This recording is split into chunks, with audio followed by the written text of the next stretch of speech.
اعوذ باللہ من الشیطان الرجیم بسم اللہ الرحمن الرحیم اللہم صلی علی سیدنا و مولانا محمد وعلی آل سیدنا و مولانا محمد وبارک وسلم۔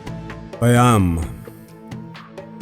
عشق نے کر دیا تجھے ذوق تپش سے آشنا، بزم کو مثل شمع بزم حاصل سوز و ساز دے، شان کرم پہ ہے مدار عشق گرہ کشائے کا، دائر و حرم کی قید کیا جس کو وہ بے نیاز دے، صورت شمع نور کی ملتی نہیں قبا اسے، جس کو خدا نہ دہر میں گریہ جان گداز دے، تارے میں وہ قمر میں وہ جلوہ گہے سحر میں وہ، چشم نظارہ میں نہ تو سرمہ امتیاز دے، عشق بلند بال ہے رسم و رہے نیاز سے، حسن ہے مست ناز اگر تو بھی جواب ناز دے، پیر مغاں فرنگ کی میں کا نشاط ہے اثر، اس میں وہ کیف غم نہیں مجھ کو تو خانہ ساز دے، تجھ کو خبر نہیں ہے کیا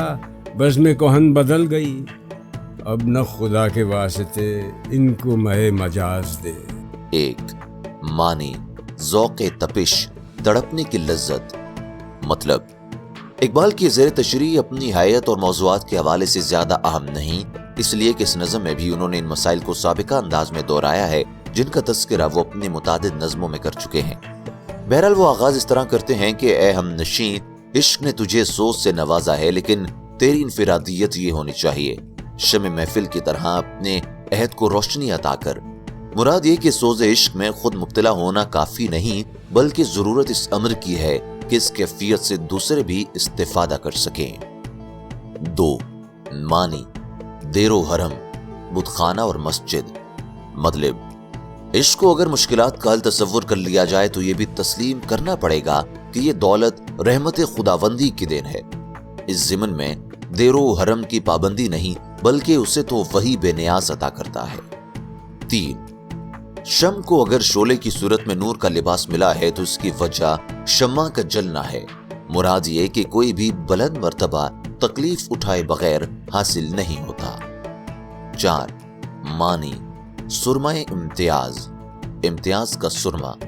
مطلب ستارے، چاند اور طلوع سحر میں رب ذوالجلال کا جلوہ موجود ہے، اس کے لیے کسی امتیاز کی ضرورت نہیں، دیکھنے والے کو اپنے رویے میں توازن پیدا کرنا چاہیے۔ پانچ معنی رسم و رہے نیاز، عاجزی یا غلامی کا طریقہ۔ مطلب عشق انسان کو عاجزی اور انکساری نہیں سکھاتا، چنانچہ اگر حسن ناز و انداز فخر و غرور کا حامل ہو تو اس کا جواب بھی اس کے انداز میں دے۔ چھ معنی پیر مغاں، مراد ہے میخانے کا مالک، نشاط خوشی۔